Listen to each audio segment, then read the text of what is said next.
네, 안녕하십니까. 6월 13일 월요일 여러분의 점심시간 생방송으로 함께합니다. 켜놓고 듣기만 해도 돈 되는 반찬 쫙 깔아드리는 저는 김형기고요. 돈이 되는 라이브 시작합니다. 월요일 출근 자체가 빡센데 지금 혹시 점심시간이라고 주식창 한번 볼까 하시는 분들 제가 진심으로 말씀드립니다. 빨리 닫으세요. 보지 마세요. 지금 그냥 밥 먹으러 갑시다. 진짜로 창 열지 말고 우리 돈 되라 소리로만 듣고 아예 폰 보지 마십시오. 예. 자, 우리는 지금 이 순간의 행복 점심에 집중하는 겁니다. 반찬 좀 챙겨드리겠습니다.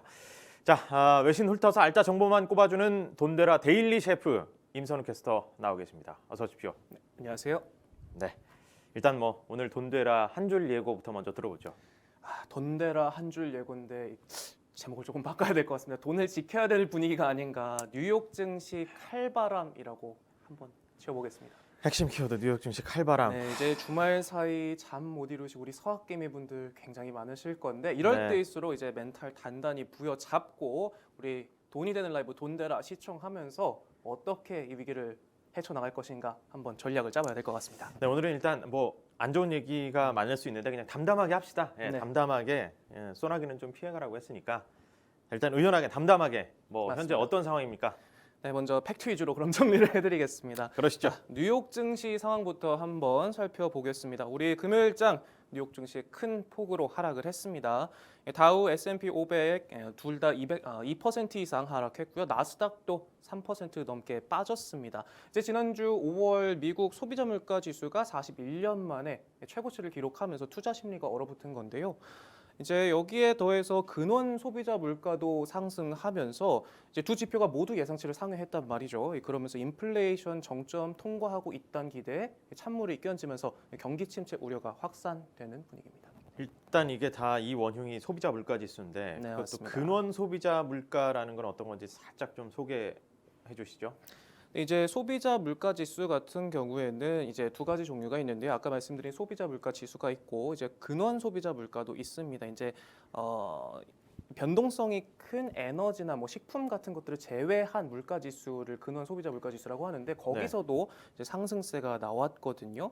그런데 이제 이 소비자 물가가 계속해서 올라간다라는 이야기가 나오면서 이제 미국 최대 시장인 최대 시장인 미국이 지갑을 닫을 것이다라는 분석도 나오고 있어요.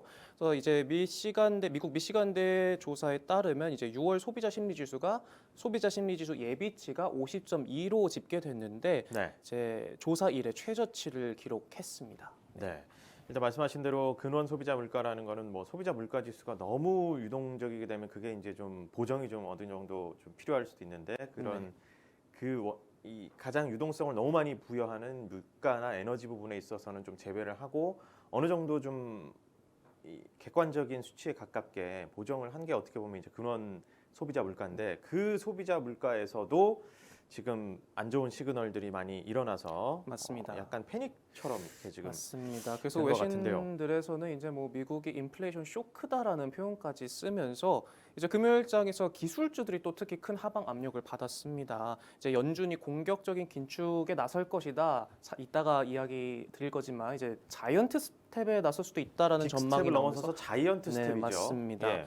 그래서 이제 대표적으로 애플이 3%대 빠졌고요. 마이크로소프트도 4%대 하락했고 이제 알파벳 구글의 모회사죠. 3%대 역시 하락했고 아마존, 테슬라 등등이 줄줄이 하락하는 모양새를 보였습니다. 네. 네. 일단 담담하게 전하려고 해도 실제 여기 이제 주식을 좀 사셨던 분들은 이게 지금 이게 멘탈 관리하기가 쉽지는 않을 수 있어요. 그러나 이게 뭐 지속해서 쭉 간다기보다 어떤 현재 상황들이 이렇다는 것만 좀 알고 좀 차분하게 이제 대처를 좀 해야 되지 않을까 싶습니다. 시장에 그야말로 이제 공포가 지금 커지고 있다는 건데 소비자 물가 지수 부분을 좀 더 자세히 한번 다시 짚어볼까요? 이게 지금 가장 큰 원인으로 꼽히고 있으니까 자세히 좀 알아봐야 될 것 같아요. 네.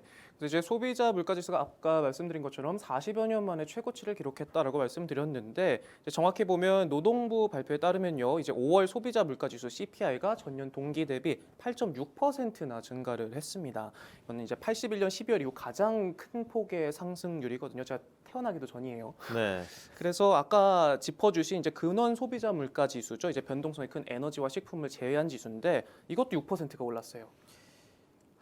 네, 일단 뭐 오른다는 게 네. 우리가 지수나 이 코스피나 아니면 그 주가가 좀 오르면 참 좋겠는데 그게 아니라 이 주가를 못 오르게 하는 물가 지수, 물가가 너무 많이 오르게 되니까 지갑을 닫을 것이라는 시장에 아주 차가운 시그널을 주고 있는 이 주가 지수가 지금 오르고 있다는 건데 맞습니다. 대표적으로 어떤 분야에서 오르고 있는 겁니까?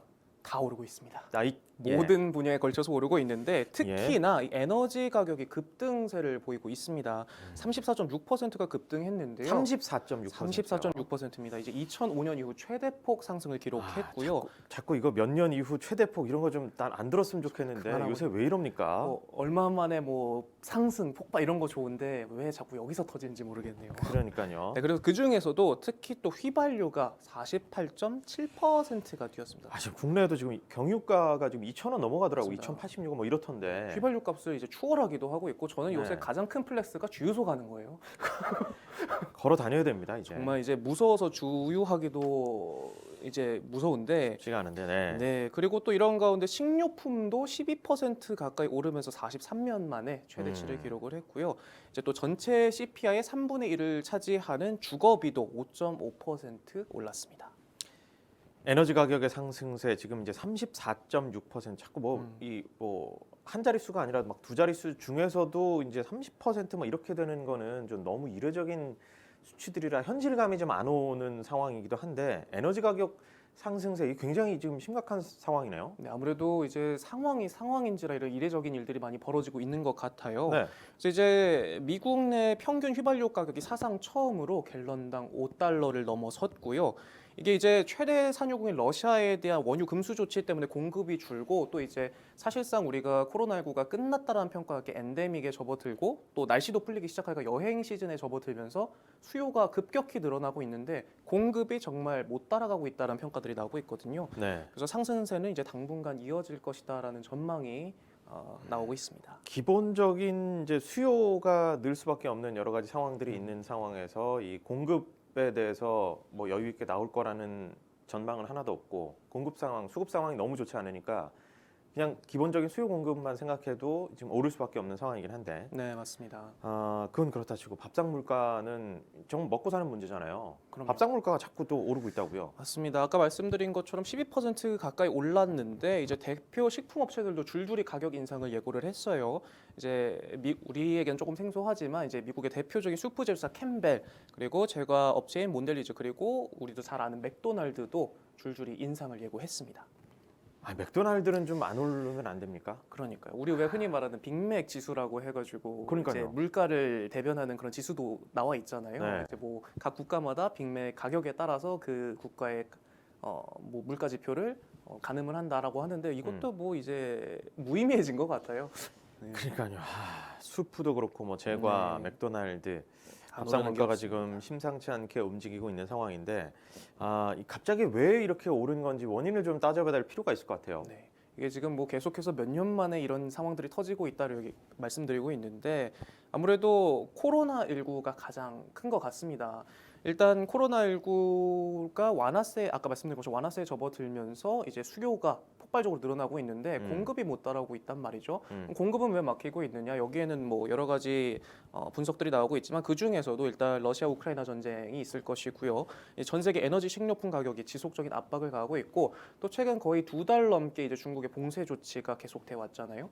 그러면서 이제 공급이 막히면서 전체적인 물가 상승이 이어지고 있는 것 같습니다. 그래서 여기에 대해서도 이제 시장은 이달 들어서 상황이 더 안 좋아질 수 있다라는 전망을 내놓고 있어요. 그래서 웰스파고에 따르면 이제 6월 CPI는 이제 아까는 8%대였는데 9%에 근접할 것으로 보인다. 이제 물가 수준이 가을까지 이어질 것으로 전망된다라고 분석했습니다. 그러니까 이게 뭐 이 상황이 하루 이틀 일어난 건 아니지만 이런 발표들이 네. CPI가 뭐 그러니까 물가 지수가 이렇게 오를 것이다 하는 발표들이 나오면서 투심에 상당한 영향을 미치고 있고 그 영향으로 일부가 이제 움직이기 시작하면 그대로 다 같이 이제 경제는 심리라고 계속 도미노처럼 이렇게 막 옮겨가는 상황인 것 같은데 네.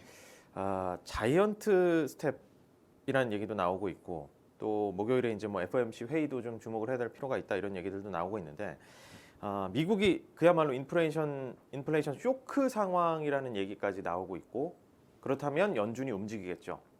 어떻게 움직일 예정입니까? 네, 이제 계속해서 이제 경제 이슈를 봐 오셨던 분들이라면 이제 빅스텝, 연준 빅스텝에 나선다 이런 용어는 이제 익숙하실 거예요. 우리 돈데라에서도 말씀 많이 해주셨고요. 계속해서 예고를 해왔고 실제로 그렇게 단행을 하기도 했고요. 그런데 이제 빅스텝을 넘어서 자이언트 스텝에 나선다라는 분석까지 나오고 있어요. 그래서 우리 시간 목요일 새벽에 연준 FOMC 회의가 예고가 돼 있는데 거기서 이제 0.5%포인트 인상이 아닌 0.75%포인트 자이언트 스텝에 나서는 것 아니냐라는 분석이 나오고 있습니다.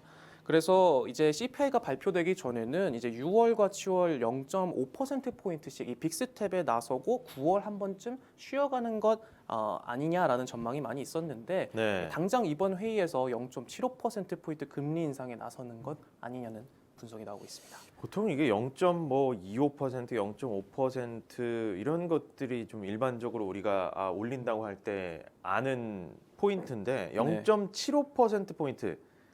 그야말로 거죠? 이제 자이언트 스텝, 빅 스텝을 넘어서는 자이언트 스텝인 건데 이 자이언트 스텝이라는 게 자주 있는 일은 아닌 거잖아요. 네, 맞습니다. 굉장히 한참 전에 있었던 일인 것 같은데.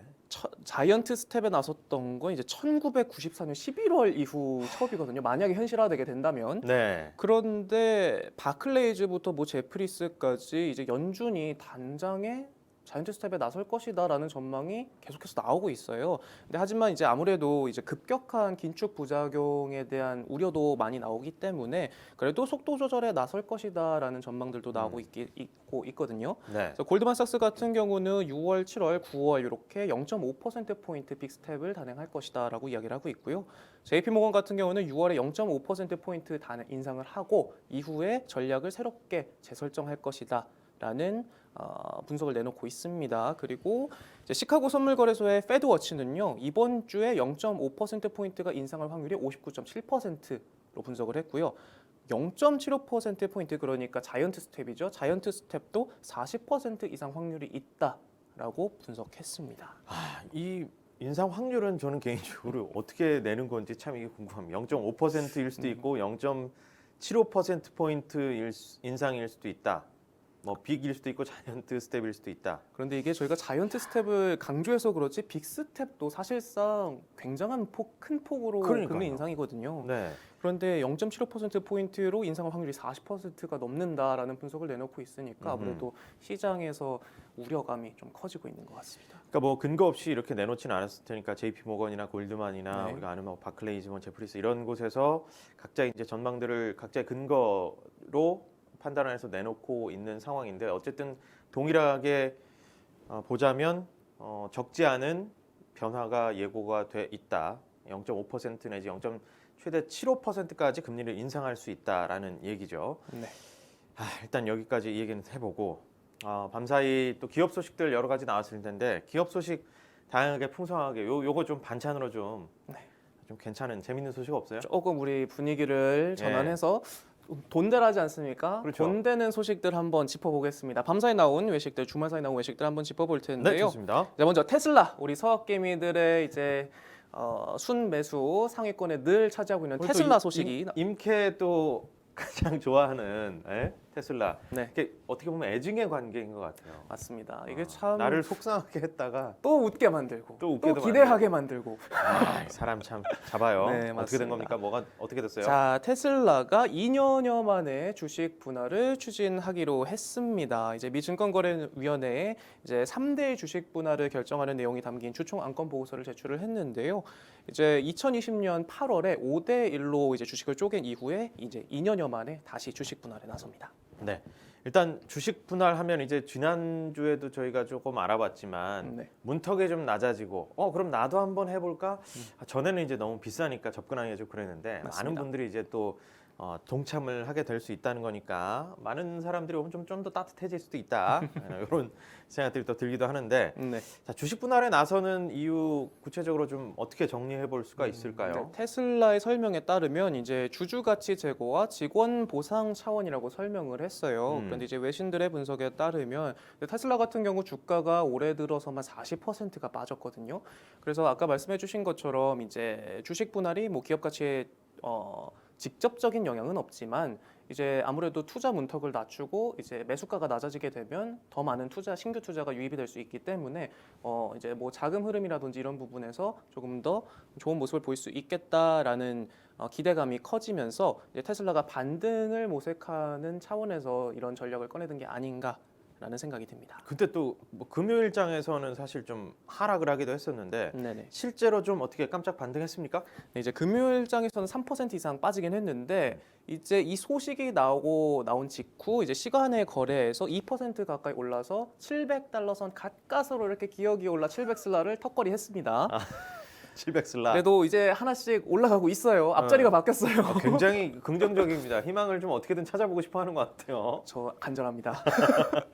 네, 그래서 네. 이제 뭐 거래 추이를 보면 이제 네. 가격이 낮아지면서 이제 거래가 활발해지고 이제 주가가 오를 것이라는 기대감이 작용한 것으로 풀이가 되고요. 이제 오는 8월 4일에 열릴 주주총회를 열고 해당 안건에 대해서 논의할 예정입니다. 우리 방송 시작한 지 한 15분 만에 처음 웃습니다 지금. 저도 마음이 너무 불편했어요. 소식을 전해드리는데. 임케 미소를 지금 처음 봅니다. 예, 굳은 네. 표정으로 담담하게 전한다고 했지만 수많은 떠오르는 내가 갖고 있는 종목들이 또 많이 떠오르지 비단 않습니까? 저뿐만이 아니라 또 소식을 듣고 계실 시청자분들의 입장을 생각하면 또 너무 마음이 아프죠. 그러니까요. 그러나 뭐 죽으라는 법만은 없습니다. 그럼요. 분명히 또 솟아날 때가 있고 맞습니다. 테슬라는 지금 뭐 어떻게 보면 약간 문턱이 낮아졌기 때문에 한번 또 도전해 볼 수도 있고. 또 저가 매수 네. 기회로 보는 시선들도 많이 그렇죠. 나오죠. 언제나 이제 뭐 양면이 있기 때문에 맞습니다. 만약에 이제 폭락이다 패닉이다 할 때는 또 반대로 보면 또 진입할 수도 있는 그런 상황으로도 풀이할 수 있겠는데 네.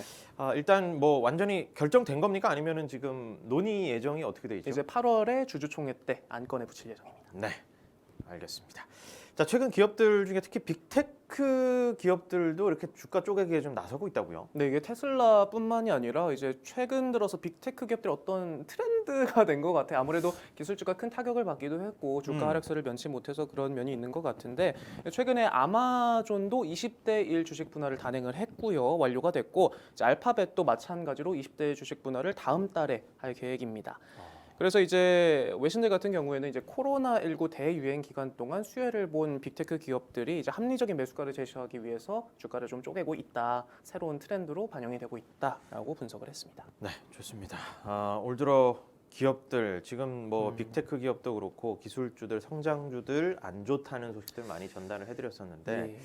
자, 이거 끼어서는 안 되는데 뭐 안 좋은데 왜 낍니까? 우리나라 삼성전자 아하. 지금 오늘 많이 빠지는데 자 일단 제가 얘기해보죠. 삼성전자 이 어떻게 됩니까? 이 소식을 보고 전달을 아니, 자꾸 해드리긴 이렇게 해드려야겠고. 웃었다 울었다 만들어요. 네, 예. 근데 조금 슬픈 소식이긴 하지만 한번 네. 짚어보도록 하겠습니다. 삼성전자 관련 소식인데요. 이제 삼성전자의 시총이 전 세계 22위를 기록했는데 이제 1년 사이에 7계단 미끄러졌습니다. 아하, 네. 그래서 이제 프라이스워터하우스쿠퍼스가 공개한 2022년 글로벌 시가총액 100대 기업 리스트를 보면요. 이제 한국 기업 중에는 유일하게 100위권 안에 들었어요. 100위권 안에 들어서 22위를 기록했는데 시총은 3,420억 달러로 이제 1년 사이에 890억 달러가 감소를 했고 이제 순위도 15위에서 7계단 하락을 했습니다. 그리고 이제 삼성전자는 페이팔 그리고 뭐 알리바바, 텐센트, 넷플릭스 등과 함께 1년 사이 하락폭이 가장 큰 10개 기업으로 분류가 왜 됐습니다. 그런 느낌입니까? 우리가 좋은 소식에 좋은데 이렇게 더 높이 순위를 껴야 도약하기 되는데. 위해서 이제 한번 짚고 가는 어떻게든 긍정으로 야 좋습니다. 희망 회로를 돌려봅니다. 이래도 되는 거죠? 사실 좀 뭐 네. 멘탈 관리할 때 사실 좀 조그만한 부스러기라도 좀 잡고 좀 희망을 갖고 그럼요. 어쨌든 뭐 중장기적으로 봐야 되니까 그죠? 이게 뭐 너무 일이 하는 게 마라톤이잖아요. 좀 그렇죠. 예. 단거리 싸움이 아니기 때문에 근데 뭐 전 세계 주식 시장 상장 기업 중에 어쨌든 22위까지 기록했던 거니까 뭐 자부심을 가질만 합니다. 거기서 또 조금 미끄러졌다 하더라도 이 현재 뭐 가치나 하고 있는 사업들이 갑자기 뭐 어떻게 되는 거나 이런 건 아니잖아요. 네, 갖고 있는 그리고- 것들이 이제 평가가 어떤 상황에 따라서 조금 달라질 수는 있는 건데 네, 그리고 지금 상황에서는 뭐 삼성전자뿐만이 아니라 뭐 전 세계 글로벌 기업들이 뭐 여러 가지 지정학적 요소들 때문에 많이 힘들어하고 있기 때문에 네. 어쨌건 뭐 기업 가치 자체에 대해서는 뭐 시가총액이 빠질 수는 있지만 그런 부분들도 조금 고려해야 될 것 같아요. 외부적인 요인들이 많이 작용하고 있는 건 사실이니까요. 네. 그러면 약간 지금 이제 그 우등생에서 슬럼프를 겪고 있는 삼성전자 그렇다면 이제 우등생들은 뭐 하고 어디에 있나 이런 것도 좀 살펴봐야겠죠. 우등생 어디입니까? 네, 1위 어디일 것 같습니까? 뭐 그렇겠죠. 사과겠죠. 뭐. 사과죠. 예. 네, 한입 배우는 사과. 우리 애플인데요. 예. 시가총액 2조 8,500억 달러로 1위 자리를 지켰고요. 네. 그다음에 뭐 마이크로소프트, 우리 잘 알고 있는 마이크로소프트 그리고 사우디의 국영 이제 정유 석유 기업이죠. 아람코가 3위를 차지했고요. 구글의 모회사 알파벳 뒤를 이었고 아마존, 테슬라 그리고 이제 워런 버핏이 이끄는 버크셔 해서웨이 그리고 이제 엔비디아, 메타 그리고 대만의 이제 세계 최대 파운드리 업체 TSMC 순으로 이렇게 탑 10이 구성이 됐습니다. 네. 네. 탑10 뭐 사실 우리가 다 알고 있는 기업들이긴 한데 실제 지금 이제 경제 변동성이 지금 꽤 있는 상황이잖아요. 이 100대 기업들은 어떻습니까? 좀 그 변동성에 많이 휩쓸리고 있나요? 어떻습니까? 참 아이러니하게도 경제가 계속해서 흔들리고 있다 여러 가지 이야기들이 나오고 있는데도 불구하고 이제 올해 100대 기업의 전체 시총은 35조 3천억 달러로 11%가 늘어난 것으로 집계됐습니다. 이거 참 알 수가 네. 없습니다. 변동성이 있는데 뭐 잘 대응했을 수도 있고 저 미리미리 뭐 선관을 가지고 여러 가지 뭐 위험을 분산한다든지 또 뭐 주주들의 어떤 안심을 하게 하는 여러 가지 뭐 정책들을 펼쳤을 텐데 우리도 좀 잘 해야겠죠. 자, 밤사이 또 다른 재밌는 소식. 좀 우리 웃을 만한 소식, 재밌는 거 아니면 좀 신기한 거 이런 거 좀 전달해 주세요. 오늘 조금 쉬어가는 느낌으로 혹시 좋습니다. 우리 앵커님 가상자산 투자 하십니까? 아니요, 저는 아직 사실 좀 두려워서 음. 옛날에 정말 비트코인 한번 샀다가 10만 원인가 샀다가 이게 다시 나왔는데 그 이후에 껄껄껄만 하고 있어요. 우리가 모르니까 잘 두려운 거잖아요. 몰라서 그렇지. 이게 배울 수 있는 곳이 있다면 어떠실 것 같아요? 비트코인을 배울 수 있는 곳. 그래요? 아니 배우면 진짜 될까? 뭘 알려주지? 되게 자. 궁금한데요. 여기 우리 실리콘밸리에 네. 비트코인 전도사로 굉장히 유명한 분이 계시죠. 트위터 네. 창업자 잭도 씨인데 네. 현 블록 CEO고요. 이제 머스크와 절친이죠. 우리 잭도 씨가 깨알 같은. 예. 깨알 같은 우리 잭도 씨가 우리 또 참 생뚱맞지만 이제 미국의 힙합퍼 제이지 힙합 가수죠. 제이지와 함께 뉴욕에 비트코인 전문 학원을 설립을 했어요. 그러니까 뭐 비트박스나 봄치기 밤치기 이게 아니라 코인입니다. 비트코인을 가르친다고요? 비트코인을 가르치는 학원을 제이지 설립했다고 합니다. 형이랑 왜 갑자기 이게 뭐예요? 생뚱맞죠? 네. 그래서 이게 도시가 이렇게 말했어요. 비트코인이 이제 미래의 통화 수단이 될 수 있는 만큼 이제 효과적인 투자 관리 방법을 교육하고 싶다. 그래서 아하. 이 디지털 자산에 대한 접근성을 높이기 위해서 학원을 만들었다라고 설명을 했거든요. 학원이요? 학원입니다. 투자 학원 좋습니다. 아니 그 주식 뭐 학원 이런 거 사실 있고 부동산도 학원 요새 그렇게 있기도 한데 네. 자 비트코인 학원 비트코인 투자 나만큼 하면 이렇게 다 예전에 그 컴퓨터 뭐 일주일만 하면 누구처럼 한다 이런 시리즈가 있어. 너무 옛날 얘기인가? 이거 전혀 공감 못하는 표정인데. 그냥 예의상 웃어봤습니다. 네. 그런 거 있었어요. 뭐 그런가요? 전유성만큼 한다 뭐 이런 거 시리즈 있었는데 아, 아무튼 그런 어떤 학원을 차린다는 거가 잘 모르겠습니다. 저도 뭐 컨설팅이나 교육을 하는 업체를 하고는 있지만 학원 가서 뭘 배울 수 있을까 이거 궁금하기도 하고 진짜 이게 또 이제 학원을 정식으로 또 차렸다고 하니까 뭔가 굉장히 또 신뢰가 가기도 하고 아직은 잘 모르겠어요. 어떤 식으로 진행됩니까? 그래서 이제 진행 방식에 대해서는 아까 말씀드린 것처럼 뭐 효과적인 투자 방법이나 관리 방법에 대해서 어떤 팁을 줄 것처럼 보이고요. 네. 일단 여기 좋은 이제 희소식이 있습니다. 6월부터 강의가 시작되는데 네. 공짜예요. 진짜요? 공짜입니다. 그리고 온라인으로도 수강할 수 있거든요. 그래서 6월부터 9월까지 약 3개월 동안 석 달 동안 진행이 되는데 이제 무료로 온 오프라인 수업을 제공을 한다고 합니다. 그래요? 뭐 근데 관심 있으시면 한번- 영어겠지? 그거 누가 좀 어떻게 아니, 해석해 뭐 주나? 영상으로 보면 뭐 다. 우리 임케한테 좀 얘기 좀 들어야겠네. 저도 한번 들어봐야 될 것 요약 같습니다. 정리만 좀 이렇게 나중에 하나 찔러주세요. 수수료를 받는 방법으로. 쎄하네. 아, 자. 좋습니다. 아, 무료로 일단 네, 무료로 수업이 진행되고 6월부터 9월까지 네. 된다는 거. 그래서 아, 관심 일단 있는 시청자분들도 한번 찾아보시면 좋을 그러니까 것 같아요. 이게 네. 저희랑 전혀 뭐 수익 공유 계약이나 이런 게 전혀 안 됐기 전혀 때문에 없습니다. 홍보할 필요는 없는데 그냥 재밌는 소식으로 네. 혹시나 관심 있는 분들은 뭐 수업을 들어볼 수도 있다라는 정보성으로 전해드렸습니다. 야, 일단 뭐 투자자 입장에서는 뭐 이런 학원도 생기고 또 뭐 여러 가지 가상자산에 대한 관심들이 몰리고 있고 이런 뭐 잭 도러시, 예, 원어민 머스크나 발음이신데요. 예, 뭐 도로시, 예, 뭐 이런 분들, 이런 사람들이 좀 유명인들이 여기에서 이렇게 입김을 좀 싹 내면 뭔가 호재로 보이기도 하는데 실제 상황은 어떻습니까? 가상자산 시장 전망 어떻습니까? 사실 뭐 가상자산 시장이 그닥 밝지만 않습니다. 이제 뭐 여러 가지 요인들이 있겠지만 네. 아무래도 계속해서 이야기 나오고 있는 경기 침체 우려에 더해서 연준이 이제 금리 인상 불안감에 연준 금리 인상 불안감 때문에 낙폭을 계속 키워왔거든요. 그런데 거기에 이제 지난달 이제 루나 사태, 스테이블코인 루나 사태까지 겹치면서 이제 현재 오늘 새벽 기준으로 아마 3천만 원 선까지 내려앉은 걸로 제가 알고 있거든요. 그래서 11월에 지난해 11월에 기록한 고점 대비 절반 가까이 급락을 한 상황입니다.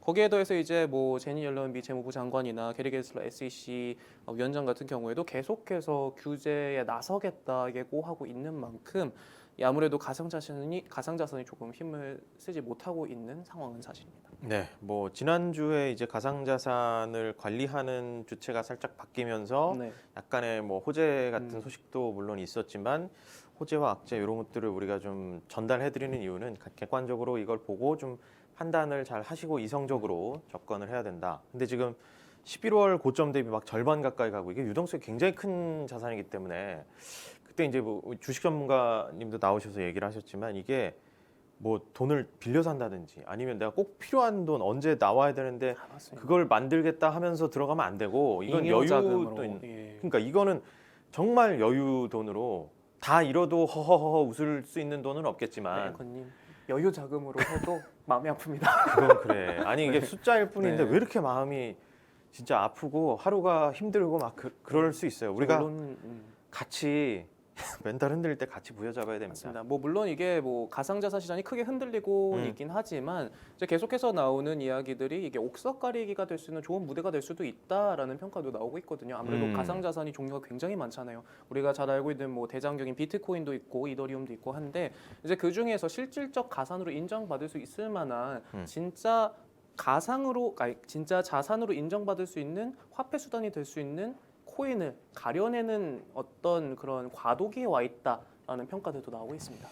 그러니까요. 좀 아픈 만큼 좀 성숙해져서. 아픈 만큼. 아 근데 너무 이게 그렇게 얘기하기에는 정말 성숙해지기 이게 전까지 투자 너무 피해 입으신 분들이 사실 네, 맞습니다. 많이 있어서 이렇게 함부로 뭐 가볍게 얘기하긴 그렇습니다만 어쨌든 네, 좀 옥석이 어느 정도 가리고 나면 이게 진짜 어떤 뭐 주식이나 부동산 다른 주요 투자처로 또 거만큼 주요 투자처 재테크의 어떤 네. 수단으로 좀 건강하게 자리 잡을 수 있도록 네. 이런 것들은 많이 우리가 신경을 좀 써야 될 것 같습니다. 네. 시간이 아주 쑥쑥 지나가고 있는데 벌써 이렇게 됐나요? 자 일단 못다 전한 외신들이 오늘은 좀 시간이 조금 여유 있으니까 조금 천천히 한번 얘기를 들어보겠습니다. 지난번에 거의 뭐 비트 주세요 해가지고 거의 뭐 키워드만 경매장급이었어요. 딱딱딱 네. 네. 그랬더니 못 들으신 분들도 있는 것 같아서 네. 오늘 조금 시간 드리겠습니다. 천천히 네. 월스트리트 저널 좋습니다. 저 혀 좀 어떻게 잠깐 꼬인 것 같아. 잠깐만.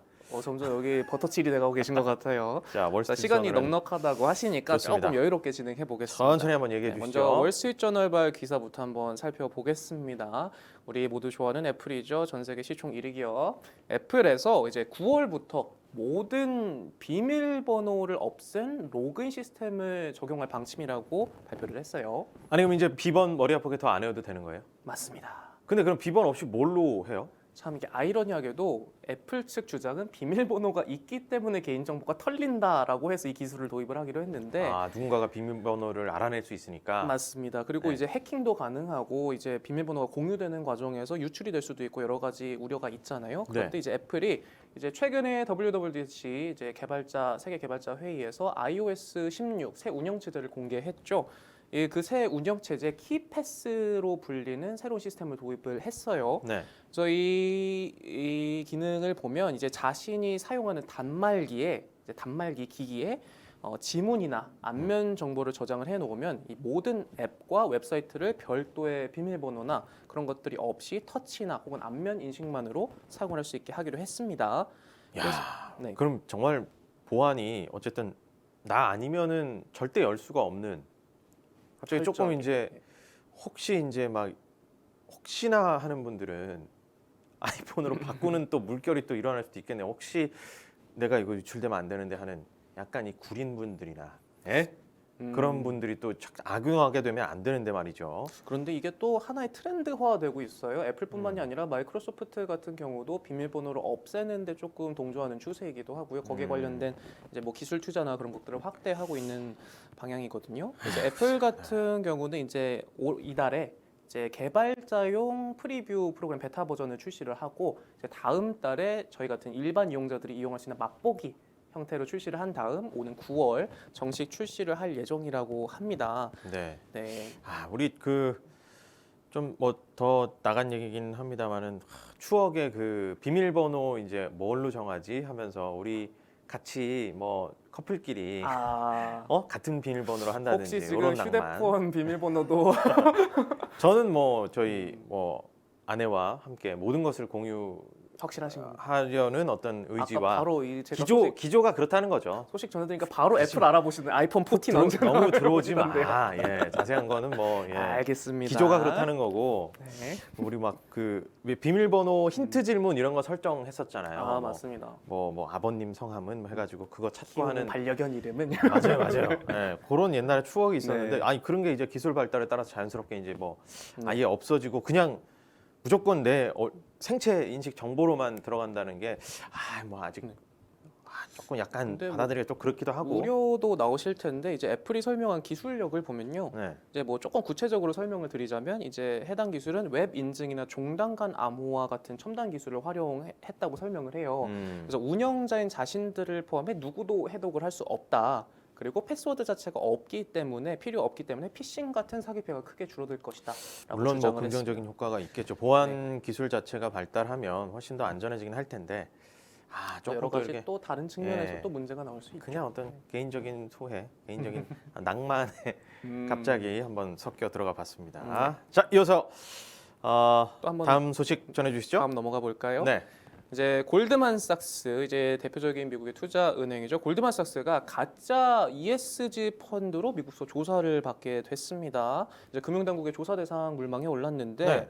이제 로이터 통신에 따르면 이제 증권거래위원회가 이제 골드만삭스 투자운용 자회사의 뮤추얼 펀드 사업을 들여다보기 시작했어요.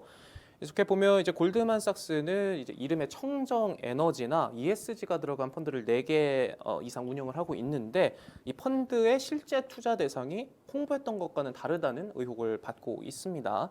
그래서 골드만삭스는 ESG 펀드의 80%를 이제 자체 기준을 정해놓고 이제 기업 자신들의 기준을 충족하는 기업으로 채우겠다 이렇게 선언을 했거든요. 그래서 뭐 술과 담배, 무기, 석탄, 원유 판매 등으로 수입을 올리는 기업은 배제하겠다라고 홍보를 했는데 이걸 제대로 지켰는지가 조사의 핵심입니다. 아무래도 이제 이윤을 좀 쫓다 보니까 네. ESG 펀드에서 정말 뭐 다 ESG 기업만 담을 경우에 뭐 투자자들에게 수익 돌려줄 거에 대한 뭐 부담이 있었는지 모르겠지만 지금 ESG 펀드라고 얘기해놓고 어쨌든 사람들도 내가 이런 가치 기준에 뭐 동의하니까 또 뭐 돈도 벌고 하니까 거기다 이렇게 투자를 하는 건데 배신을 한 거네요. 어떻게 보면. 맞습니다. 그래서 이제 네. ESG 같은 경우는 이제 투자가 급속도로 불어나는 추세예요. 네. 그런데 이제 외신들은 이제 최근 수년간 이제 투자 규모가 굉장히 커지고 몸집 불렸음에도 불구하고 이제 명확한 규정이 딱히 없다라고 분석을 했거든요. 그래서 이제 규모를 보면은 ESG 투자를 홍보하는 펀드들의 총 자산 규모가 이제 올해 1분기 2조 7,800억 달러에 달합니다. 이게 2년 새 3배 가까이 몸집을 불린 거거든요. 네. 그래서 그런 만큼 아무래도 이제 이런 금융 당국들이 조금 더 이제 레이더를 켜고 주시를 하고 있는 것 같습니다. 그러니까요. 네. ESG라고 해서 들어갔는데 그게 아닌 데다가 투자하고 있으면은 좀 화나죠. 맞습니다. 이러면 안 됩니다. 자, 그리고 그 다음 소식은 어떤 게 있습니까?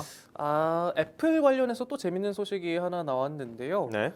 이제 애플이 이제 우리는 흔히 알고 있는 게 뭐 기술 기업, 뭐 아이폰도 만들고 맥북도 만들고 노트북도 만들고 이런 기술 기업으로 알고 있는데 최근 들어서 이제 금융시장 진출에 굉장히 속도를 내고 있습니다.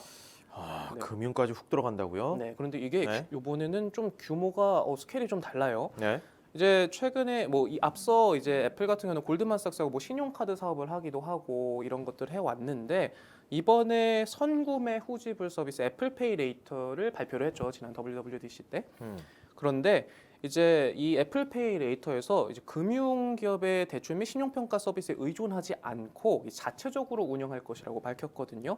이게 무슨 말인가 하면 이제 애플은 이제 그동안 뭐 골드만삭스와 같이 제휴를 해서 뭐 고객 신용 평가라든지 이런 핵심 업무들을 외주를 맡겨왔는데 네. 이제는 이제 정부 대출 라이센스를 획득한 자기네 자회사 애플 파이낸싱에 애플페이 레이터 사업을 맡겨서 운영을 하겠다. 그래서 뭐 직접 대출이라든지 리스크 관리, 신용 평가 이런 금융 관련 업무를 모두 다 맡겠다라고 선언을 했거든요. 그래서 업계는 이제 뭐 외신들도 그렇고 이에 대해서 이제 애플이 IT 기업인 애플이 본격적으로 금융 분야에 뛰어든 이제 중요한 변화다라고 평가를 했습니다. 그러니까 뭐 우리나라도 지금 이제 그 비금융 데이터라고 하나요? 뭐 그냥 딱 돈 잘 갚고 하는 거는 그 은행이나 이런 거래 실적이 많은 사람들은 그게 딱 보이는데 네.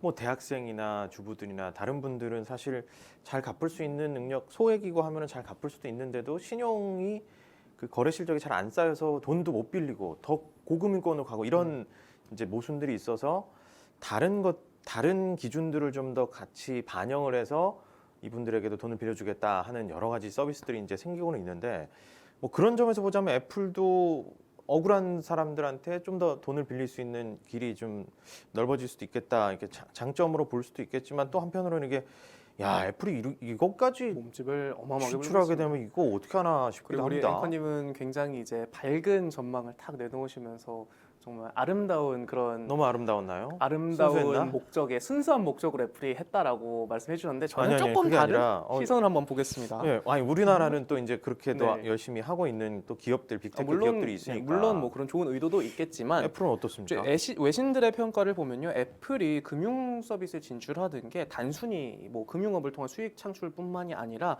이제 애플의 효도 아이템이죠, 아이폰 판매를 비롯해서 하드웨어 생태계를 더 키울 수 있다라는 분석을 내놓고 있어요. 또 쉽게 이야기를 하면은 이제 관련 전용 서비스를 내놓으면서 우리 왜 애플을 사용하면 아이폰을 사면 맥북을 사야 되고 맥북을 사면 아이패드를 사야 되고 다 연동이 돼 있잖아요. 수렁이 되죠 그냥. 그렇죠. 예. 그 생태계 묶어두기 위한 일종의 족쇄를 만들고 있다라는 평가도 나오고 있거든요. 아하 이제 금융생활까지 여기서 해라. 네.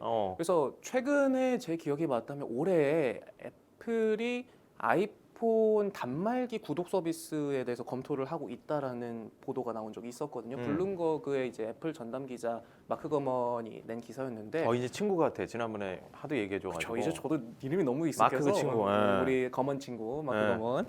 그래서 이렇게 단순히 하드웨어 판매뿐만이 아니라 사실상 이제 하드웨어 기기 판매에 대한 어떤 시장 규모는 점점 사그라들고 있다라는 판단을 내리고 있고 이제 애플 같은 경우에도 실적 같은 거를 보면은 클라우드 분야라든지 이런 어떤 서비스 업종이 굉장히 빠르게 치고 올라오고 있거든요. 네. 그래서 여기에 이제 팀 쿡 CEO도 힘을 주겠다라는 발언을 하면서 어떤 이런 생태계 키우기 우리 이런 표현 써도 되나요? 저도 애플을 쓰니까 앱등이들을 이게 확 묶어두기 위한 그런 어떤 요소들을 하나씩 어떻게 보면 하나씩 퍼즐을 맞춰 나가고 있는 것 같아요.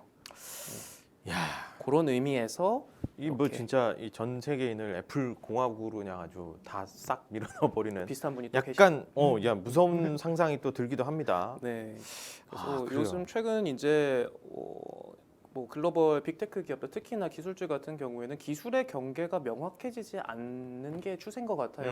왜 예전에 스마트폰이 나오기 전에는 뭐 텔레비전도 따로 있었고 라디오도 그렇죠. 있었고 MP3도 있었고 했는데 이게 하나에 다 들어오면서 장악하기 시작했는데 이런 것처럼 이제 기술 기업들도 생태계 넓히기에 조금 나서고 있는 게 아닌가. 뭐 애플뿐만이 아니라 테슬라도 우리 흔히 그냥 전기차 업체로만 알고 있지만 이제 뭐 휴머노이드 로봇 발표 이야기도 나오고 있고 네. 또 이제 뭐 우주 탐사기업 스페이스X와 연동해서 여러 가지 어떤 테슬라 왕국을 세우려 한다라는 그런 분석들도 많이 나오고 있거든요. 뭐 네. 머스크가 소유하고 있는 기업들마다 굉장히 다양해요. 뉴럴링크 이제 바이오 이제 생체 이제 연구 분야도 있고요. 네. 그 뭐 원숭이 뇌 칩을 이식한다 뭐 이런 것도 있었고 그리고 허허. 또 최근에는 되게 공상 과학에서 나올 법한 이야기이기도 한데 인간의 뇌를 인터넷에 업로드 시켜서 이후에 다운로드를 받아서 영생을 할 수도 있다라는 그런 그 옛날에 이야기를 그 네. 소스 코드였나? 약간 예전에 그 맞아요. 그런 그- 영화 있었어요. 네네네. 응. 그래서 이런 비슷한 소재 영화 많지. 네, 그래서 맞아요. 단순 한 기술에만 집중하는 것이 아니라 이런 생태계 확장에 좀 글로벌 테크 기업들이 열을 올리고 있는 것 같습니다.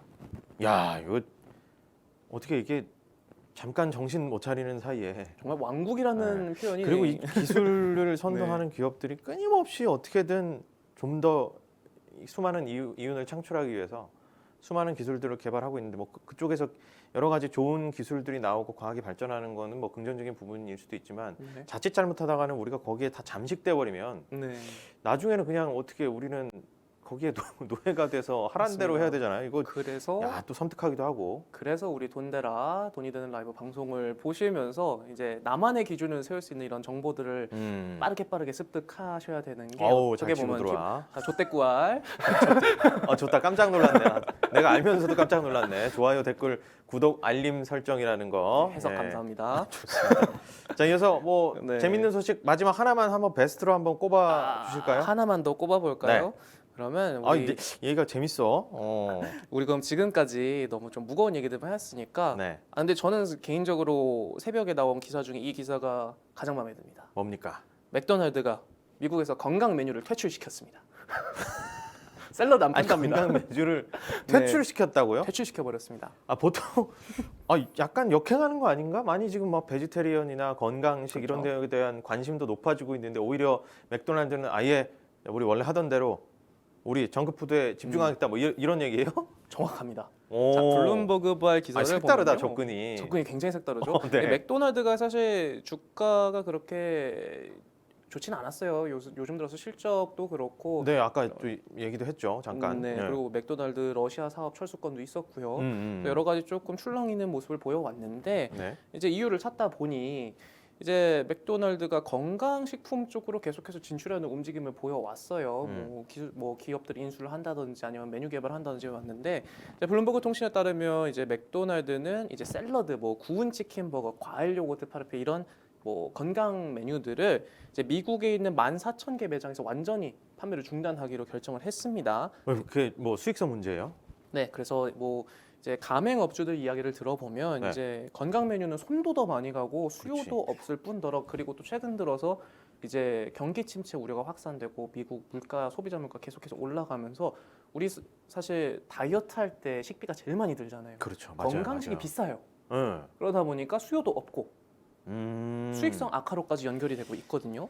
거기다가 이제 건강식 이거 만들려면 햄버거 딱딱딱딱딱 끝 나왔습니다 하면 되는데 건강식 같은 경우는 뭐 조리 시간도 더 많이 걸리고 그렇죠. 하다 아무래도 막 보니까 기름에 푹 튀겨버리는 네. 게 아니라 이렇게 정성스럽게 네, 뭔가 그래서 굽거나 이제 해야지. 뭐 서비스의 질과 속도에서도 큰 차이를 볼 수 있다 하면서 가맹점주들도 그렇고 업계에서도 굉장히 반색을 했어요. 좋은 결정인 것 같다라고 평가를 했고 이제 업계에서도 뭐 건강 메뉴 퇴출이 특히 요새 미국에서 인력난이 굉장히 심하잖아요. 네. 인력난이 심해서 이제 맥도날드가 손이 딸리는데 이 건강식품까지 하려면 더 일손도 부족하고 사업도 잘 안 돌아가고 인건비, 수익성 악화로 인건비도 여러 그렇고 가지로 네, 여러 가지로 이제 악화될 수 있다는 전망을 내놓으면서 이제 네. 맥도날드가 운영을 단순화하면서 뭐 손을 조금 덜고 수익성도 향상시킬 수 있을 것이다라는 기대감을 좀 내비치고 있습니다. 그 맥도날드 뭐 기업 입장에서야 자기 이제 수익성 때문에 네. 우리 잘하던 거 하자, 돌아가자 뭐 이렇게 할 수 있겠지만 또 뭐 맥도날드의 그 건강 메뉴를 분명히 소비하시던 분들한테는 또 좀 아쉬운 소식이 될 수 있을 것 소식이기도 같아요. 하죠. 네. 그리고 이제 맥도날드가 워낙 곳곳에 이제 있다 보니까 쉽게 그런 뭐 건강 메뉴를 이제 접할 수 있었을 텐데. 여기서도 이제 경기 그렇군요. 침체 우려가 발견되는 부분이죠. 아하. 네. 아니 뭐 이게 재밌는 소식인 줄 알았더니 또 아니네. 그럼요. 막상 또 해집어 보니까 또 그게 아니네요. 아쉽네요. 네, 오늘 좋습니다. 제가 준비한 소식은 더 있지만 여기서 마무리를 해보도록 재밌는 것도 네. 많아요. 뭐 중국의 니오 2024년부터 배터리팩 독자 개발하겠다 뭐 등등이 있는데 아하. 그건 또 우리 여러분들 아껴놓고 해놓고 예, 바쁜 시간 재밌는- 뺏을 수 없으니까. 오늘 일단 뭐 이런저런 뭐 거의 수다 느낌으로 네. 충분하게 또 얘기를 해봤는데도 불구하고 임선우 캐스터가 갖고 있는 하고 싶은 얘기들은 이만큼 있는 것 같아요. 왜냐하면 근질근질합니다. 밤에 1시에 출근해서 맞습니다. 그죠? 아침까지 계속 외신을 오늘 이 자리 오기 바다를 전까지 통과하는 뭐 거잖아요. 계속 헤엄치면서 이 소식 어떨까 가져오고 우리 시청자분들 돈데라 시청자분들 이거 좋아하실까 하나 놨고 이거 아닌 것 같다. 좋습니다. 오늘 그 정리해 보면서 네. 가장 좀 뭐 흥미롭거나 재밌었던 사실 요거 하나 뭐 하나만 꼽아 본다면 저는 이제 개인적으로 비트박스 아니고 비트코인 학원을 했다. 우리 제이지 저도- 형이랑 저도 같은 거고. 근데 뭐 잭 다른 도로시 사람도 아니고 형이랑. 갑자기 제이지가 튀어나왔어요. 그러니까 뭐 많은 청소년들한테 아, 영향을 줄 네. 수 있는 사람인데 그 사람이 이렇게 네. 뭐 비트코인 학원을 비트 주세요 해가지고 했다. 야, 이거 가상자산 시장이 조금 전망이 어둡긴 하지만 뭐 어. 지난주에도 그렇고 이렇게 자잘자잘하게 조금 호재가 될 만한 소식들이 하나씩 나오고 있는데 뭐 일단 우리는 이성적으로 잘 네, 거기에 대한 봐야 판단은 됩니다. 네, 개개인이 일단 뭐 해보는 걸로. 그러니까요. 일단 뭐 네. 커리큘럼화해서 정보를 체계적으로 이제 전달해 준다는 거니까 학원이 어떤 뭐 구성이 갖춰진다는 음. 거는 거기에 대한 체계성이 입증이 됐다는 반증이기도 하다고 저는 생각을 하거든요. 체계성 더하기 책임도 져주나 좀 책임 져줬으면 좋겠는데 이 부분 좋네요. 책임을 아무도 안 놀시 져줘. 형한테 전화 한번 하시죠. 돌스 형한테 일단은 네, 이거 뭐 수강료 물려주 에이, 무료라고 브라더. 하죠. 무료죠, 무료. 그죠. 일단 무료니까 무료니까 관심 있으신 분들 한번 체크해서 하셔서 좋습니다. 한번 들어보셔도 좋을 것 같습니다. 알겠습니다. 뭐 우리가 또 리스닝은 되니까 예. 그럼요. 알겠습니다.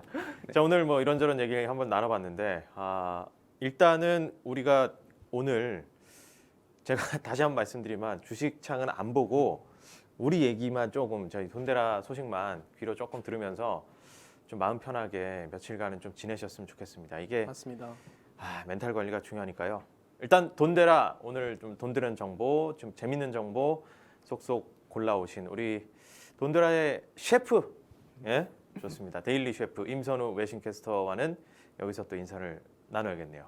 수고하셨습니다. 고맙습니다. 자 그리고 저도 오늘 재밌게 얘기 듣다 보니까 마칠 시간이 됐습니다. 저도 인사를 드려야겠습니다. 내일 또 호흡 더 가다듬고 멋진 정보들, 재밌는 정보들과 함께 돌아오도록 하겠습니다. 함께 해주신 여러분 고맙습니다.